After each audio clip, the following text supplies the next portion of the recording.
esta reflexión en la que se trata de recorrer el significado que tiene esa expresión que está recogida en el credo cristiano de creo en Dios, creador de todas las cosas. La fe cristiana entiende a Dios como un poder de vida que se encuentra en el origen de toda la realidad.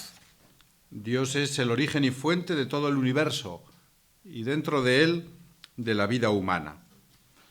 Esta experiencia del creyente encuentra una expresión desarrollada en la narrativa bíblica, que presenta al universo como resultado de la acción creadora de Dios. Creo en Dios Todopoderoso, creador del cielo y de la tierra, declaramos los cristianos en el credo. Esta experiencia fundamental de la realidad creada del mundo es puesta en cuestión con el advenimiento de la ciencia moderna. Partiendo del principio ilustrado que busca explicar todo lo real, excluyendo todo recurso a la trascendencia, se ofrece una explicación del origen del mundo en la ciencia a partir de una legalidad interna y propia al propio universo. Laplace acuñó esa citada y recordada expresión de no necesitamos la hipótesis de Dios para explicar el funcionamiento del universo. Y en la opinión pública en general se ha extendido la opinión que el mundo es resultado de un proceso evolutivo guiado por leyes internas al propio universo. De este modo, evolucionismo y creacionismo se presentan como dos concepciones contrapuestas y excluyentes que dan lugar a dos modos de explicación diferentes del origen del mundo. Una racional, el evolucionismo, otra resultado de una idea crítica y dogmática, la idea religiosa.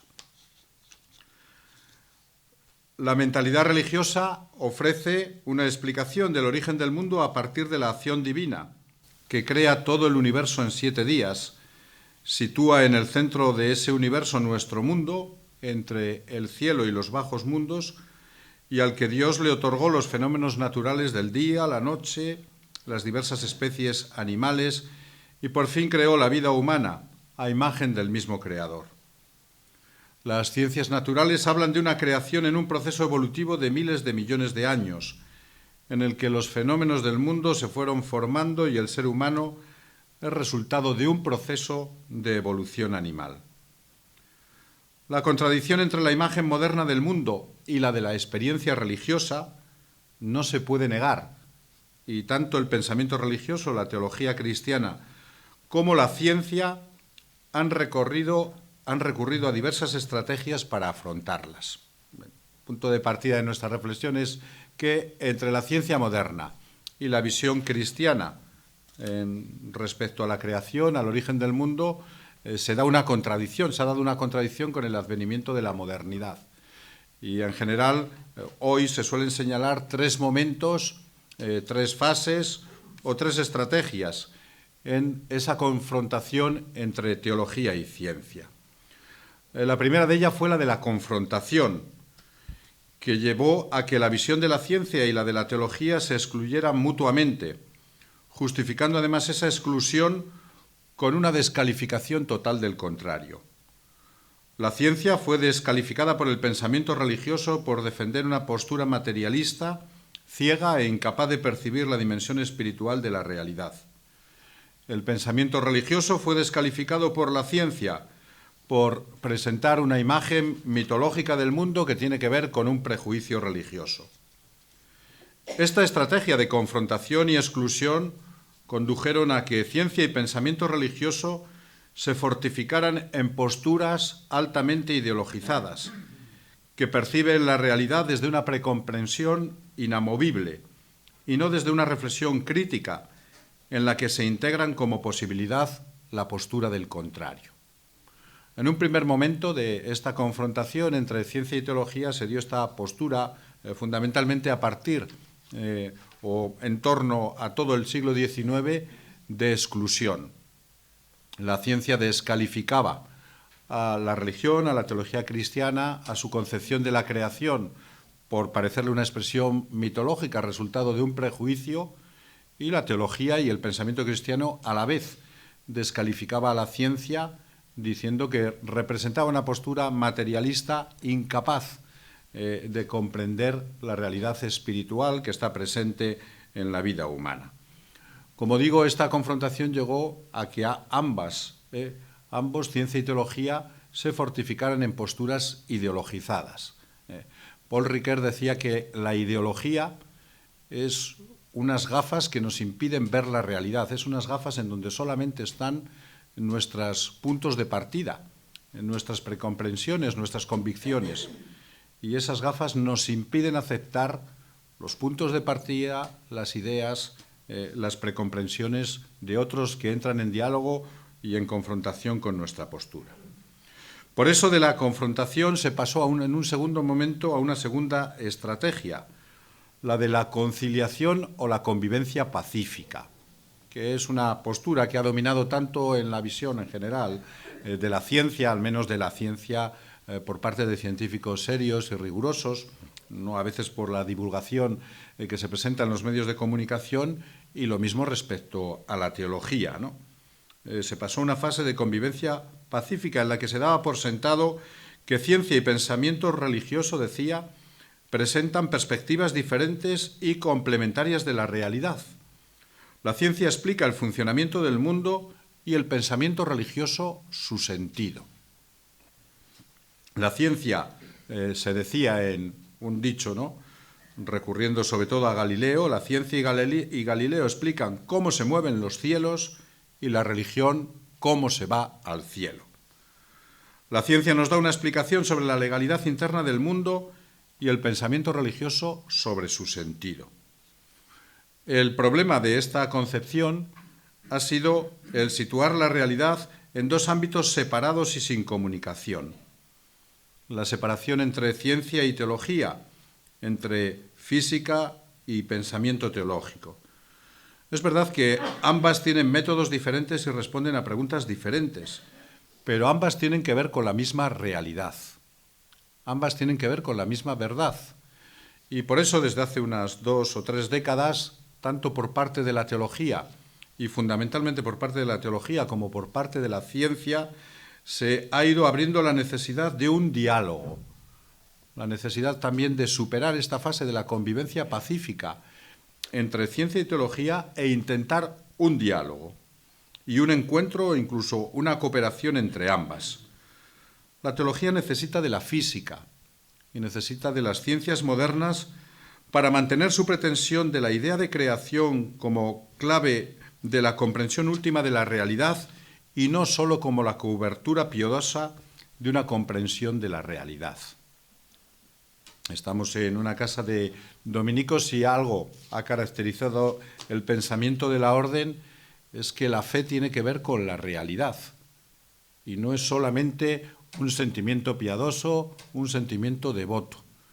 Y por eso la fe, y esto fue lo que siempre en la espiritualidad de la orden hemos vivido, por eso la fe tiene que abrirse al encuentro con la razón, al encuentro con el pensamiento, al encuentro con la ciencia, al encuentro con la inteligencia que piensa y confronta la realidad, ¿no?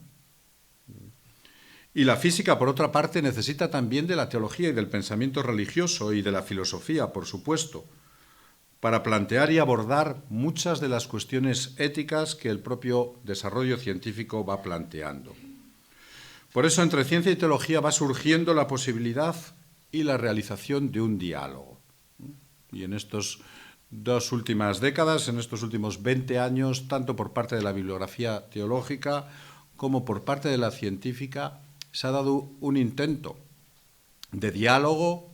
A veces no es tanto un intento de acuerdo, sino un intento de diálogo, de confrontación honesta, sincero.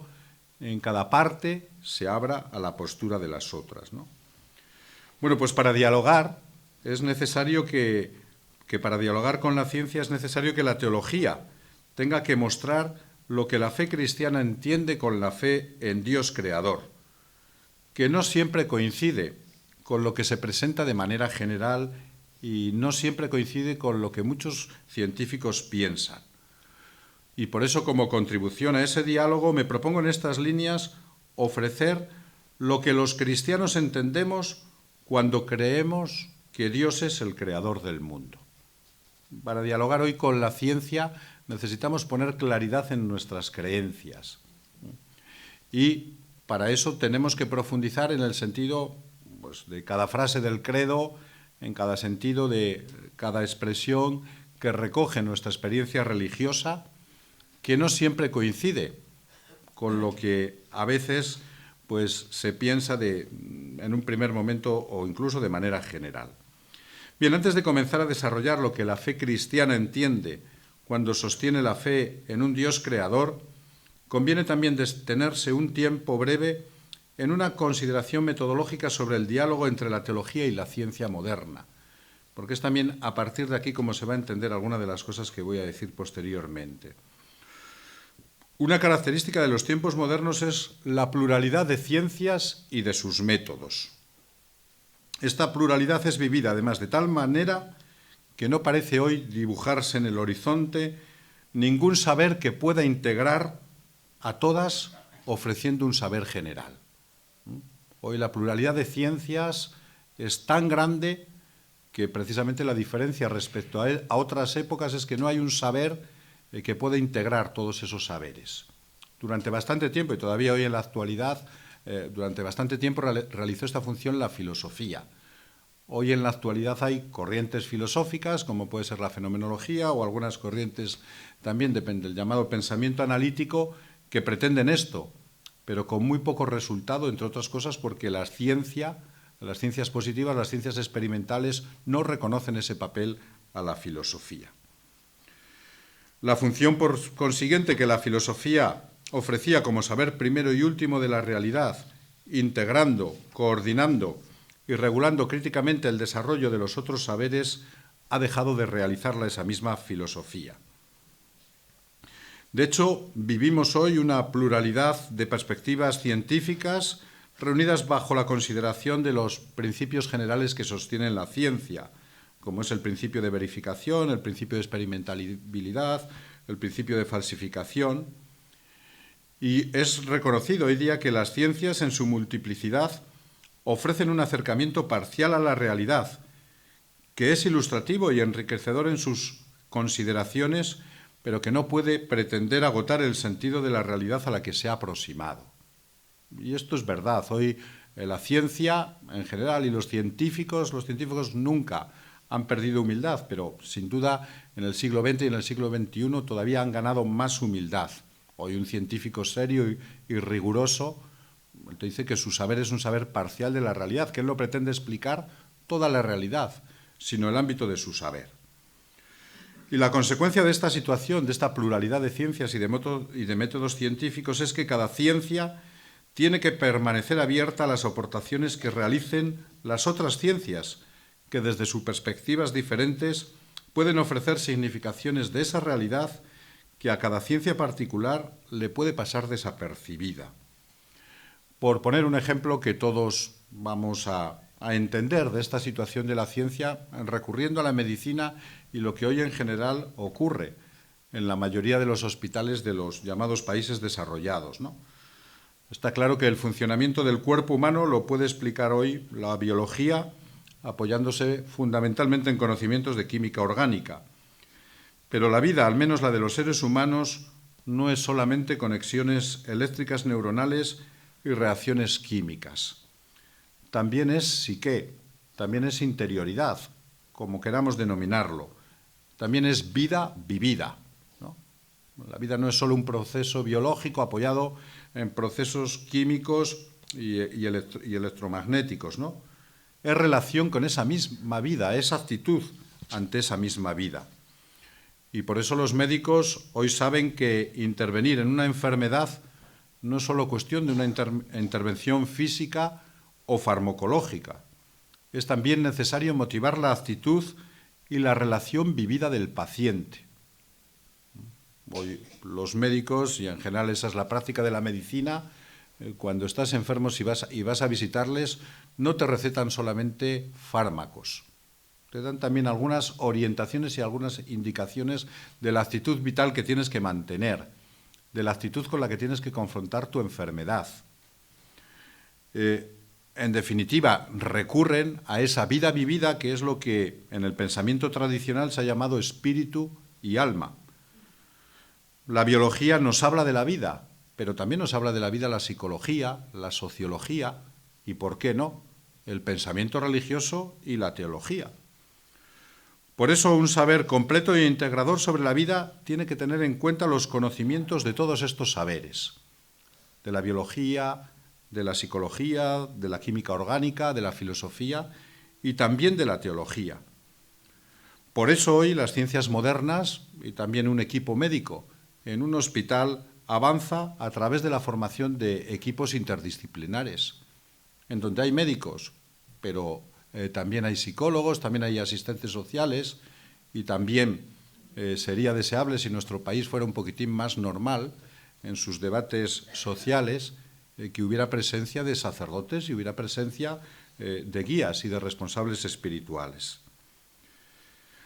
Con esto quiero decir, y es el punto de partida de la reflexión que vamos a continuar ahora, que la pregunta por el origen del mundo, por la creación, la responde la física, apoyada en el conocimiento de sus leyes y en los avances de la geología o de la astrofísica.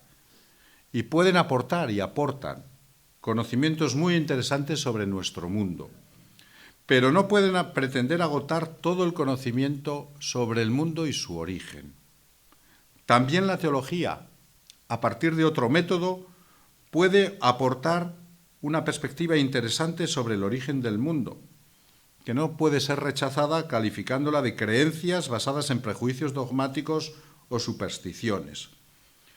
Las creencias religiosas, esto es la convicción de la Iglesia Católica, esto es lo que nos ha llevado a que los dominicos nos dediquemos al estudio. La creencia religiosa es también fuente de saber y de conocimiento.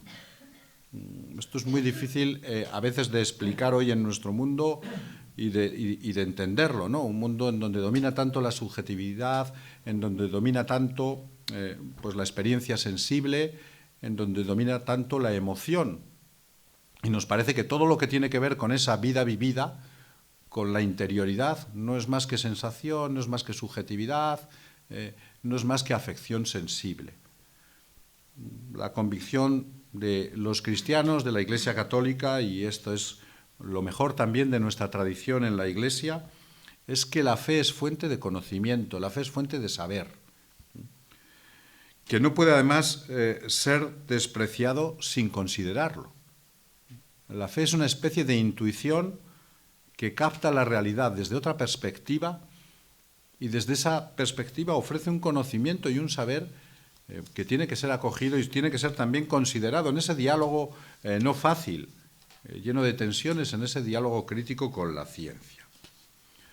Pues es desde este punto de partida, sabiendo que la fe es una intuición que genera conocimiento, que genera saber, que genera razón, como quiero ofrecer estas consideraciones en torno a lo que quiere decir esa expresión creo en Dios, creador de todas las cosas.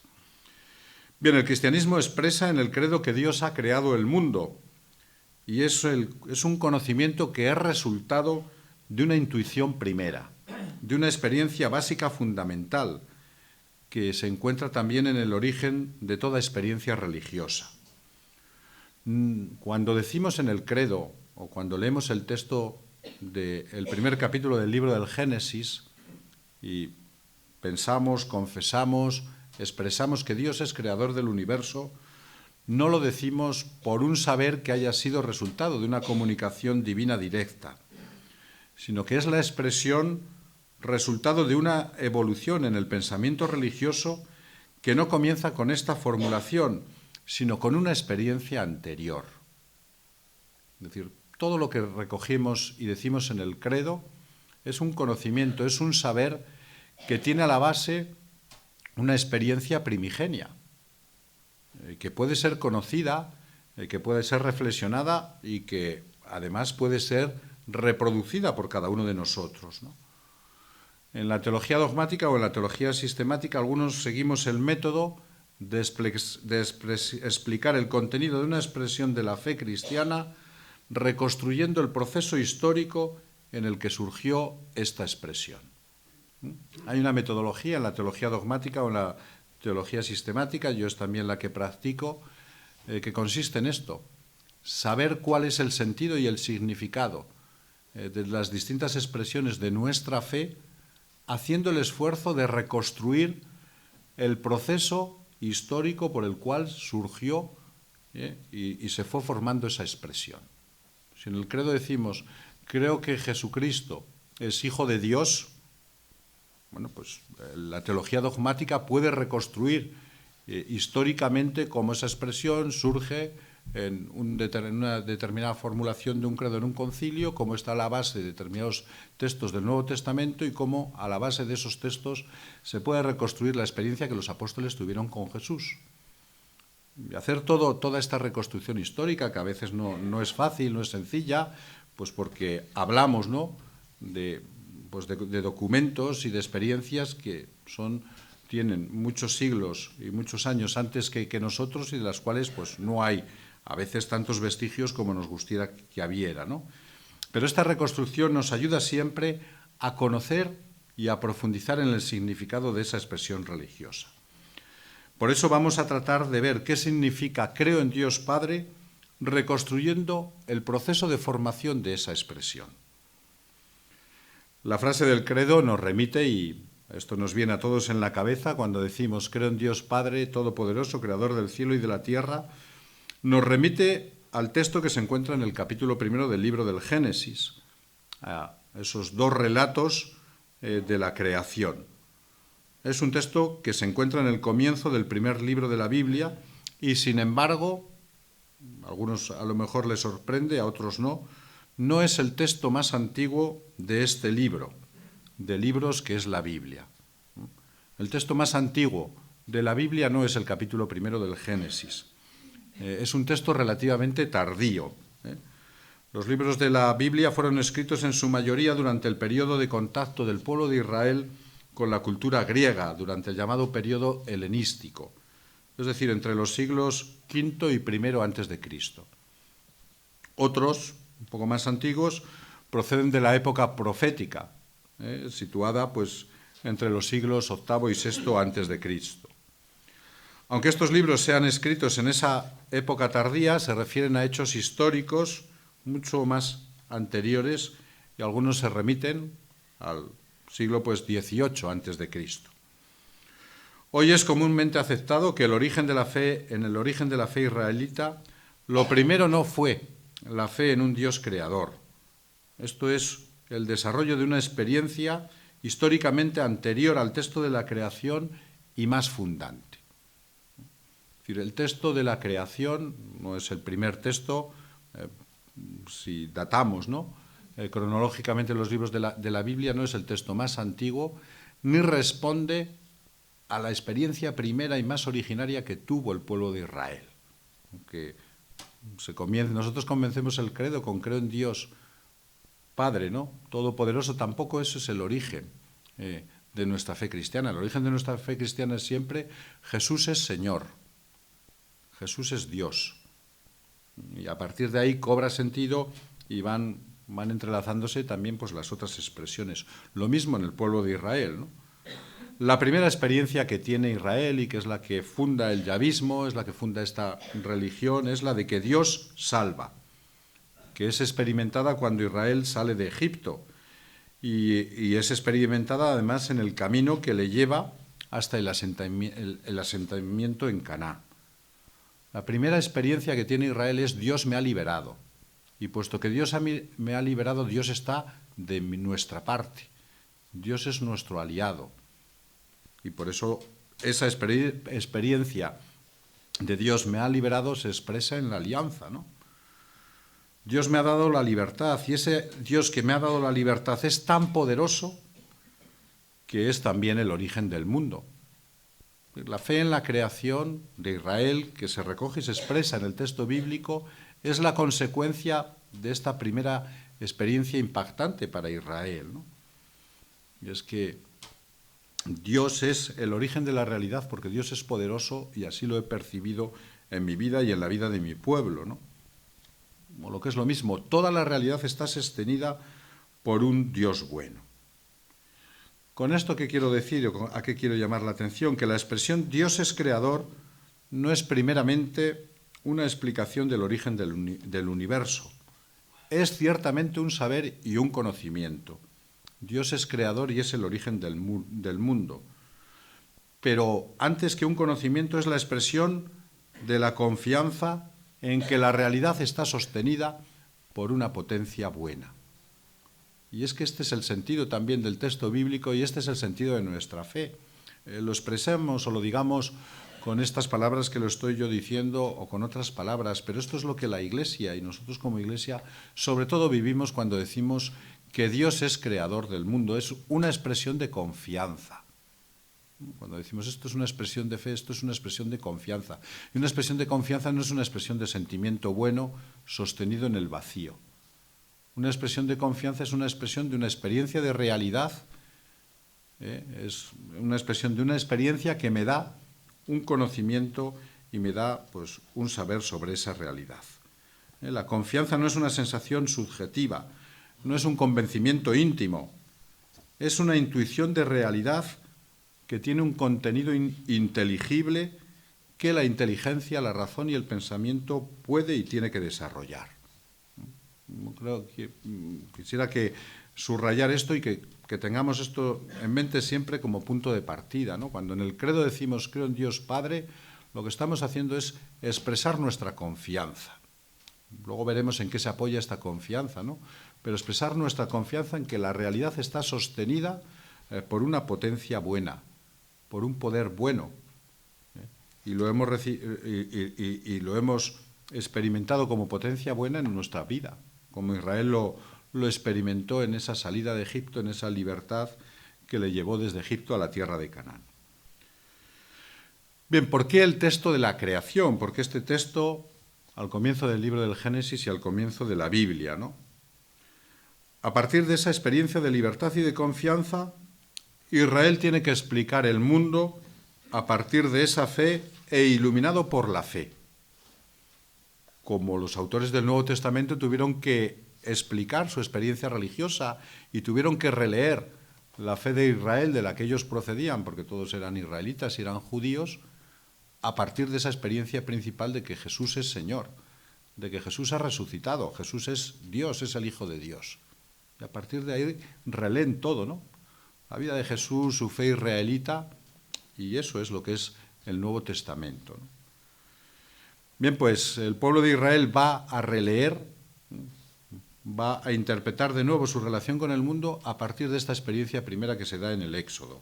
Y lo hace además en diálogo con la cultura de su entorno, que es la cultura helenística, la cultura griega, y lo es la cultura babilónica. La pregunta por Dios creador, y esto es importante tenerlo en cuenta, no es exclusiva del cristianismo. ¿Cómo se puede decir que esta pregunta es expresión de un prejuicio religioso, de una superstición, cuando es una pregunta que ha acompañado a la historia de la humanidad? En el tiempo en el que se ponían por escrito muchos de los textos bíblicos, Platón reformula los mitos del Mediterráneo y los reformula de tal manera que establece en la cúspide de su filosofía las ideas eternas de las cuales se sirve el demiurgo para crear el mundo sensible. Platón da una explicación también de la creación del mundo a partir de unas ideas que, según él, eran eternas. Los griegos no concebían una creación de la nada, y por eso Aristóteles, discípulo de Platón, va a concluir que el cielo y toda la materia son sin origen, son agénetos, son eternos. Esto es una de las dificultades que tiene luego la recepción de Aristóteles por parte del pensamiento cristiano en la Edad Media. Esta es una de las dificultades que tiene Santo Tomás en la recepción del pensamiento de Aristóteles. Eso de que el mundo es eterno, eso de que el mundo es increado, eso de que el mundo no tiene origen, no podía ser recibido por el pensamiento cristiano. Esto le dio, por ejemplo, a Santo Tomás muchos problemas en la suma teológica. Al final dirá que, bueno, a lo mejor se puede decir, como dice Aristóteles, que el mundo es eterno, pero una especie pues, de hipótesis, ¿no? Él no podía suscribir esto. La idea de Platón va a ser además recibida por un pensador judío, Filón de Alejandría, que tiene muchísima influencia en algunos escritos, también pues, bíblicos y del Nuevo Testamento, ¿no? Dios forma el mundo visible según el mundo pensado, según su idea. Y esta concepción se va a encontrar en otros textos de la creación, no tan conocidos porque no han sido tan transmitidos por la catequética como es el que está presente en el libro del Génesis, que son los que se encuentran en algunos libros sapienciales. Son los que se encuentran pues, en el libro de la sabiduría, en el Eclesiastés, es el que se encuentra en los Salmos, ¿no? Es decir, los textos de la creación que hay en la Biblia no son solo los del libro del Génesis. Ese es el más conocido, porque es el que más se ha transmitido a través de la catequesis, pero hay otros en los libros, pues como digo, llamados sapienciales, en los libros de la sabiduría, en los Salmos, en el libro de la sabiduría, y en todos ellos se presenta, ¿no?, que el mundo es resultado de la sabiduría divina y que Dios creó al mundo a partir de su sabiduría. Y esta concepción, no digo que sea una copia, una mímesis total y absoluta de Platón, pues también de Filón de Alejandría o de otros filósofos, pero sí tiene esa influencia, ¿no? El pensamiento bíblico recibe también influencia del helenismo y del pensamiento bíblico, ¿no? Bereshí bara Elohim, así comienza el Génesis y así comienza ese texto del relato de la creación en el libro del Génesis, ¿no? Estas palabras suponen el exilio y también el contacto de Israel con Babilonia. Quienes han visitado alguna vez en Berlín el Museo de Pérgamo y han visto, por ejemplo, las puertas de Isar, de esa ciudad babilónica, tienen una idea visual de la potencia de la cultura babilónica. Babilonia no era cualquier cosa, Babilonia era una potencia en tiempos de Israel en esa zona del mundo, ¿no?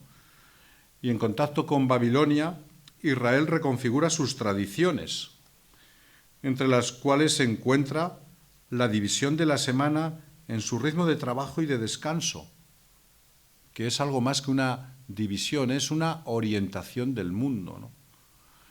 En el centro de la espiritualidad hebrea está el sentido del Sabbat, que es algo más que el día de descanso, el día sagrado, ¿no? El Sabbat es el día de la salvación, es el último día de la semana, es el día en el que la creación llega a su plenitud.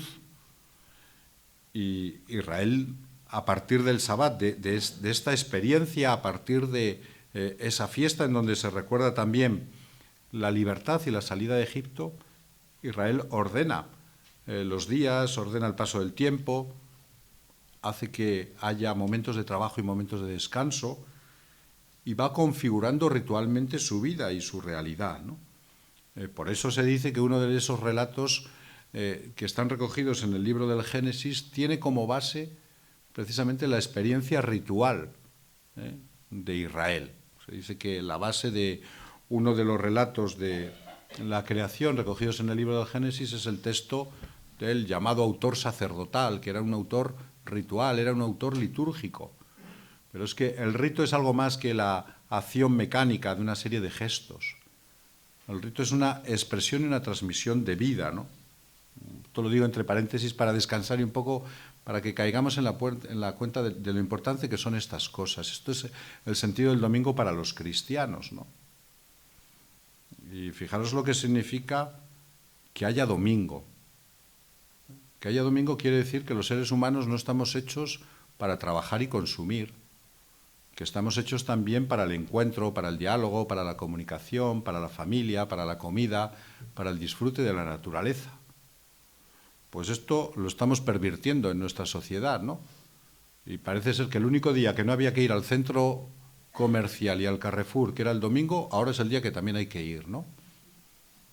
Y se nos está metiendo que estamos hechos tan para producir y consumir que hasta los domingos, día en que no podemos pasar sin centro comercial, ¿no? Esta es la experiencia que hay de base en la experiencia cristiana y en estos relatos de la creación. El mundo es un mundo ordenado. El mundo tiene sentido. En el mundo hay días y noches. En el mundo hay mar y tierra. En el mundo hay cielo y también pues bajo tierra. Y en el mundo hay distintas especies animales, ¿no? Dios no solo crea el mundo, sino que crea un mundo ordenado. Y esa experiencia, además, Israel la vivía en su liturgia. Y eso los cristianos lo vivimos también en nuestras liturgias, ¿no? Creo que una de las aportaciones que hoy la Iglesia española puede hacer a la sociedad de una manera muy sencilla, sin muchos gritos, ¿no?, es recuperar el sentido del domingo, lo que le costó al movimiento obrero el lograr un día en el que no se trabajara. El domingo es fruto de la presión del movimiento obrero y también de esta raíz y de esta concepción cristiana, ¿no?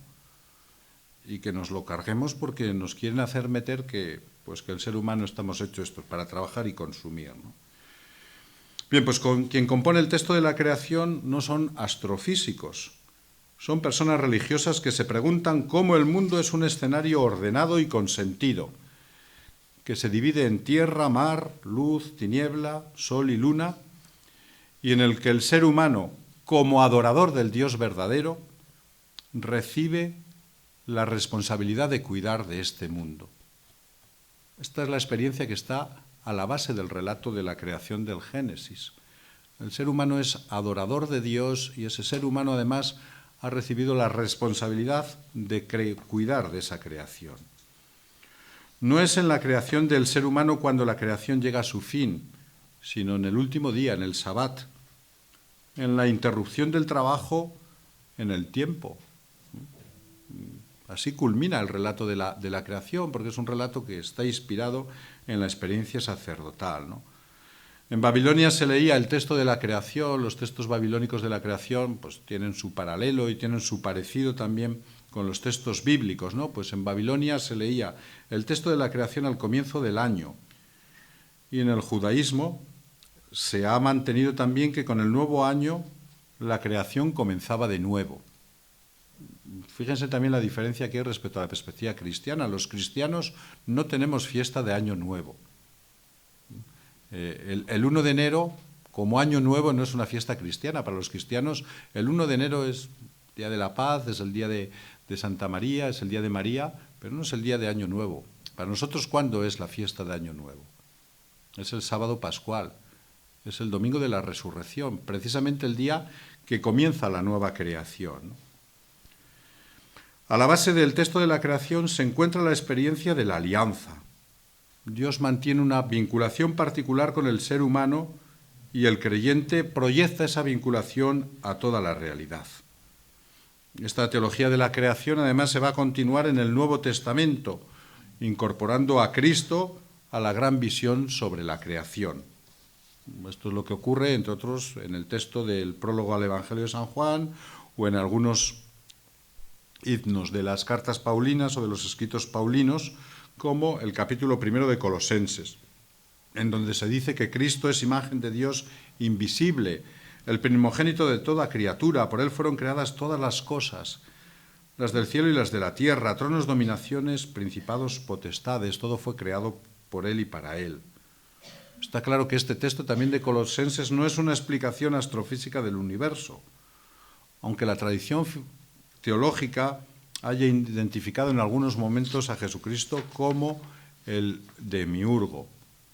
Este texto es resultado de la experiencia de que con Cristo llega a su culmen ese orden, esa confianza, ese amor, pues que Dios había introducido en el universo. Bien, esta experiencia de la creación no es única de Israel, sino que cada ser humano puede reproducirla, también nosotros. De una manera muy sencilla, el filósofo judío del siglo XX, Manuel Levinas, siguiendo pues, el método de la fenomenología, que es un método filosófico muy especial, que busca, simplemente lo enuncio, no puedo explicar en qué consiste este método, ¿no? Busca llevar el pensamiento y sus representaciones a su origen último. Pues indica en una de sus obras que ser creado es la imposibilidad que tiene el ser humano de darse origen a sí mismo y de alcanzar con el pensamiento su origen. Esto es una experiencia muy sencilla que todos tenemos. Ser creado es la experiencia de que nadie se da a sí mismo la vida. Nadie se da a sí mismo el origen. Todos recibimos la vida como un don que recibimos en gratitud. Algunos, por desgracia, las circunstancias de la vida les van a llevar a decir que ese don es para ellos una condena. Pero nadie se da la vida a sí mismo. Y si un día, Dios no lo quiera, llegamos a cometer la locura de reproducir la vida humana en un laboratorio, nadie se podrá dar la vida a sí mismo. La vida se recibe. Esta es una experiencia básica, fundamental, y además si se recibe como un don y se recibe como un regalo, intuyes, entiendes, aunque se explique con estas palabras, con las palabras de Levinas o con el lenguaje entrecortado que nos salga a nosotros en la oración, ¿no? Pero esta es la experiencia creyente. Yo no soy el origen de mi vida. En el origen de mi vida hay una potencia buena y por eso la experiencia originaria de este creo en Dios, creador de todo el universo, es una expresión de confianza, ¿no? Y tampoco es posible alcanzar con el pensamiento el momento originario en el que recibimos la vida. Podemos recorrer con nuestro pensamiento y remontarnos hasta el pueblo en el que nacimos, la época en la que nacimos, la familia que nos acogió, los padres que nos sustentaron y abrazaron nuestra vida, ¿no? Pero es imposible con el pensamiento alcanzar el momento originario. Estamos siempre pensando, estamos siempre viviendo, ¿no? Es lo que va a decir Levinas. Bien, pues esta es la experiencia básica, ¿no?, del ser creado, que, como digo, no es una sensación, no es un pensamiento romántico, es un pensamiento o una realidad, ¿no?, expresada por la filosofía, que da lugar a conocimiento, que da lugar a saber, y que este conocimiento y este saber lo ofrecemos, y lo ofrecemos también a las ciencias y a las ciencias físicas para poder dialogar en la concepción común que tenemos sobre la realidad, ¿no? Este mundo de confianza, y con esto ya vamos terminando, dirán ustedes, esto está muy bien, pero este mundo tan ordenado por este Dios creador, este mundo tan bueno, a veces se revuelve y da lugar a catástrofes naturales y, a lo que es peor, a las catástrofes del alma y del corazón humano, que da lugar pues a la historia de crueldad y a la historia de criminalidad, que es también, ¿no?, la historia de la humanidad. Surge la famosa pregunta por el mal, que impugna la existencia de un Dios bueno e impugna también, por parte de algunos, la existencia de un mundo ordenado, de un mundo con sentido. Bien, en la teología ha habido un teólogo protestante, se llama Jürgen Moltmann, que, recurriendo a una idea que estaba presente en la cábala judía, en el pensamiento judío medieval, procedente además pues de una especie pues de místico judío que se llamaba Luria, recurrió a una idea, y es que Dios, cuando crea el mundo, se contrae a sí mismo. La creación supone una contracción de Dios precisamente para que pueda existir algo distinto a ese Dios. Es decir, esto lo entendemos de la educación. Para que pueda crecer un niño, a veces las madres se tienen que retirar a un segundo plano.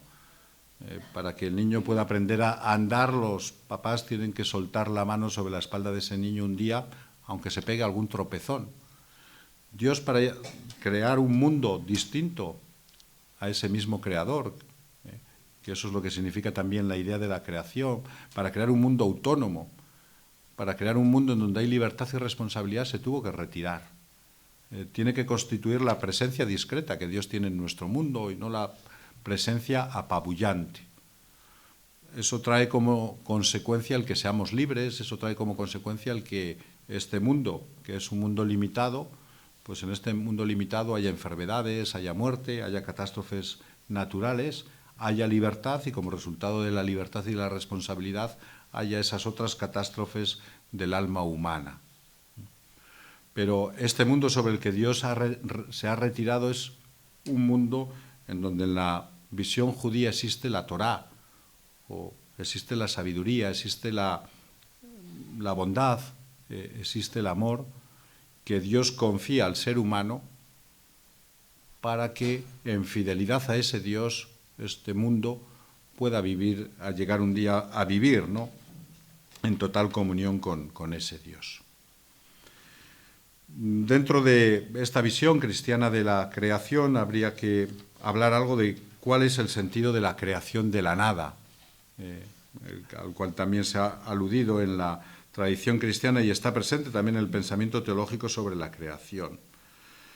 Santo Tomás le dio muchas vueltas a la cuestión de la creación de la nada, y además precisamente en diálogo con Aristóteles, que como veía es un pensador que dice que el mundo es eterno, que la materia es eterna, ¿no? Y Santo Tomás va a decir que la creación se distingue de la mutación. La creación es la puesta por Dios en el ser.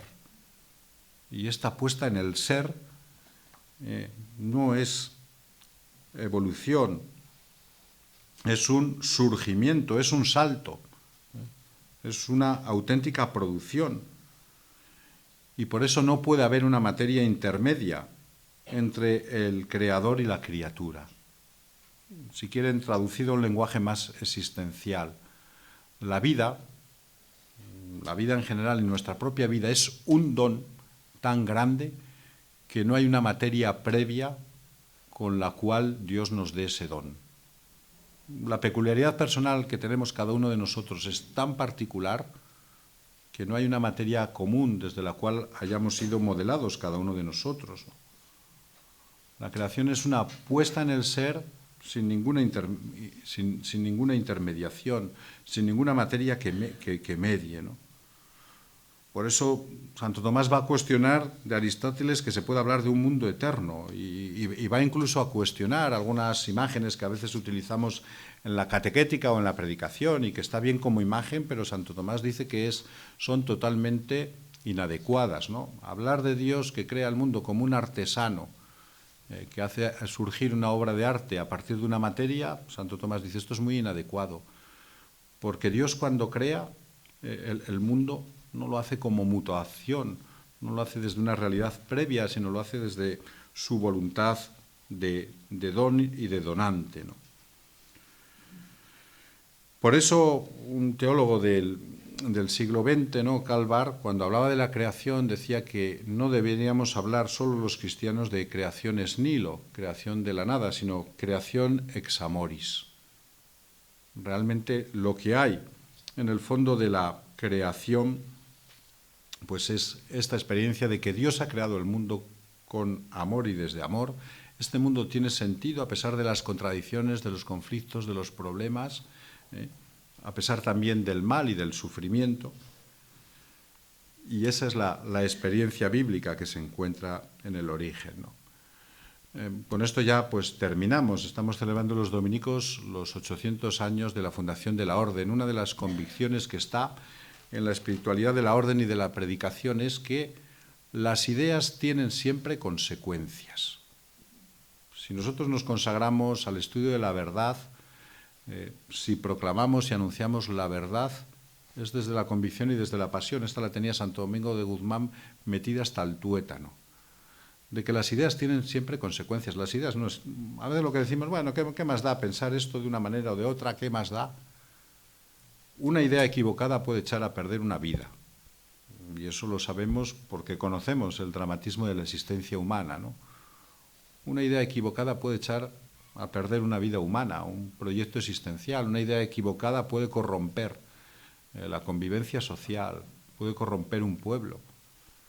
Por eso son tan importantes las ideas, ¿no? Las ideas tienen siempre consecuencias. Por eso la fe en la creación es una fe en el sentido del mundo, que conlleva además una actitud hacia ese mundo. Conlleva la actitud de gratitud y de alegría. La respuesta que se hace al don de la vida, al don del mundo, es la de la gratitud. Este es también el primer gesto y la primera expresión creyente, dar gracias a Dios. Y es una expresión o es una actitud también de responsabilidad ante la propia creación. Y es una actitud también de compromiso para que esta creación tenga la plenitud de la vida que Dios dio al mundo, que Dios nos da en Jesucristo y que es el contenido de nuestra esperanza, ¿no? Una de las, me parece a mí, de las cosas más interesantes que encontramos en la Laudato Si, en la encíclica del Papa, que da lugar pues también a estas reflexiones y a estas conferencias y a estas charlas, es precisamente que la cuestión ecológica tiene que ver con la justicia y tiene que ver con el reparto de los bienes. Es, a mi modo de ver, lo más interesante de esta encíclica, ¿no?